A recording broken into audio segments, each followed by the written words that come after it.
రామాపురంలో శాంతమ్మ అనే ఒక పేద వితంతువు ఉండేది.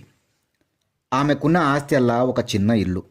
అందులోనే ఒక చిన్న గది అద్దెకిచ్చి పేరట్లో అన్ని మొక్కలు వేసుకొని ఆ వచ్చిన అద్దెతో పేరట్లో పండిన కూరలమ్మి జీవితము వెళ్ళదీసేది. కొత్తగా కనకమ్మ అనే ఆమె అద్దెకు దిగింది. ఆమెకి నోరెక్కువ. ఒక చిన్న పిల్ల ఉంది. అసలే తిండి లేక సతమతం అవుతుంటే భోజన టైంకి ఆ పిల్లను శాంతమ్మ ఇంటికి పంపేది.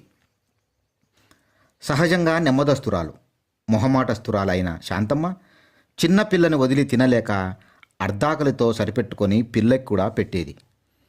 కనకమ్మ ఆగడం అంతటితో ఆగలేదు.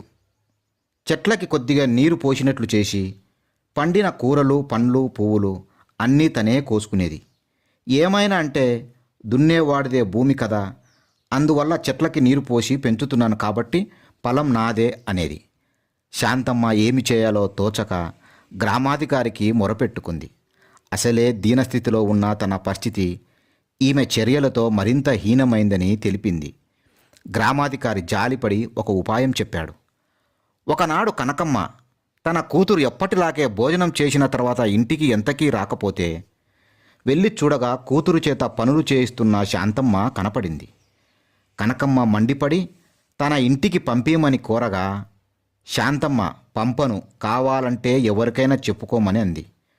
కూతుర్ని రమ్మని పిలవగా ఎప్పుడూ తిండి పెట్టని కనకమ్మ దగ్గరకు శాంతమ్మను వదిలి వెళ్ళటానికి ఇష్టపడలేదు ఆ పిల్ల. 2 రోజులు చూసి తన కూతురు చేత దాసిలా పనులన్నీ చేయిస్తున్న సుఖపడుతున్న శాంతమ్మను చూసి కళ్ళలో నిప్పులు పోసుకొని గ్రామాధికారికి ఫిర్యాదు చేసింది. గ్రామాధికారి శాంతమ్మను పిలిచి సంజాయిషి కోరాడు. అప్పుడు శాంతమ్మ కనకమ్మ ఆగడాలు అందరికీ తెలిపి, నీళ్లు పోసినప్పుడు మొక్కలు ఆమెవైనప్పుడు అన్నం పెట్టినప్పుడు పిల్ల తనది కాదా అంది. మొక్కలకి నీరు ఎంత ప్రాణదానమో పిల్లకి అన్నం అంతే కదా. అలాంటప్పుడు మొక్కల ఫలితం ఆమె తీసుకున్నప్పుడు పిల్ల వలన లాభం తనెందుకు పొందకూడదో తెలుపమని కోరింది. అప్పుడు అందరూ నవ్వి గ్రామాధికారి శాంతమ్మ వాదన నిజమేనని తీర్పు ఇవ్వగా కనకమ్మకు సిగ్గు, అవమానం కనువిప్పు అయ్యాయి. పేదరాలైన శాంతమ్మకి అన్యాయం చేయబోయినందుకు తగిన శాస్త్రి అయిందని అనుకొని క్షమాపణ చెప్పి తన పిల్లను తీసుకొని ఇల్లు విడిచి వెళ్ళిపోయింది.